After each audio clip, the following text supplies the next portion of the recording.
Pastor Greg Walton here for another ministry moment to help your ministries move forward according to God's will. In this video series, we've been looking at different segments of your congregation and exploring ways to engage them in the life and ministry of your church. Today, the focus is on one of the largest groups of people often overlooked for their wisdom and experience. I'm talking, of course, about seniors. Seniors make up the largest segment of worshipers. The average age appears to be between 65 to 70 years old. Many of these have been lifelong church members who have cultivated their faith over many decades. Often today our focus is on the future and how our younger generation is abandoning the church. Perhaps part of the solution is already sitting in your pews. Seniors, those living in their golden years, many retired and enjoying a less hectic pace, offer much to the church.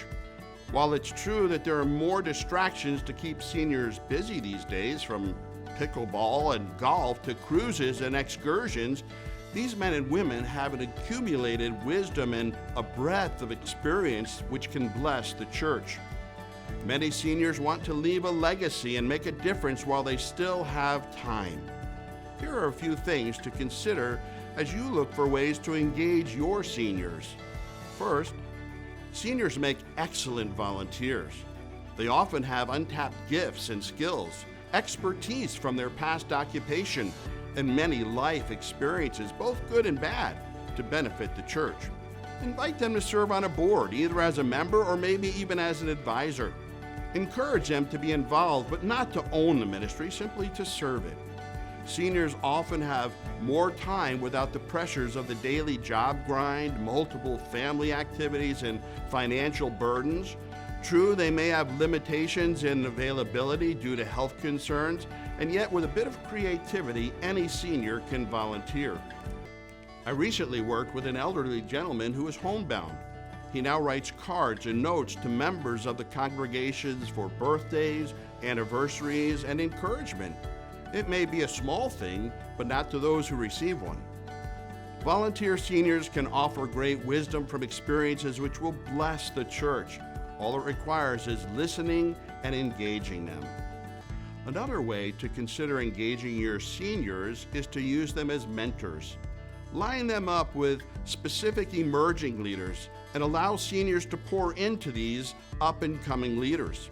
Someone has said the church is just one generation from extinction. There is a constant need to cultivate relationships with younger people to encourage and impart wisdom. The world is drastically changed, and the church no longer holds a place of prominence. Many of our young people have little or no experience with churchly matters. Our seniors, a group with which I am quickly becoming a part, has much to share as we develop leaders for the next generation. Encourage your seniors to provide a legacy for the future by mentoring someone today. Finally, encourage your seniors to pray. While there are many more things which could be said, any senior, regardless of their circumstance, can pray. It doesn't matter what the physical condition, the time constraints, whether they're a long-time church member or even a recent convert. God offers each of us the gift of prayer. Encourage your seniors to pray for the congregation and leadership. Encourage them to pray for your pastors and staff. Encourage them to pray for your community, and don't forget to encourage them to pray for the harvest and that many would come to know Jesus as Savior. As a parish pastor, one of the great joys was listening to senior members who were often eager to share a story of their past experiences. Very often there was a pearl of wisdom that helped me in growing as a pastor and in leading a church. As I used to say, there's gold in them there hills. This is especially true as you engage seniors in the life of the church. If you'd like to think through more ways you can engage certain segments of your congregation, we're here to help. Connect with your LCEF District Vice President or email us at ministry.solutions@lcef.org.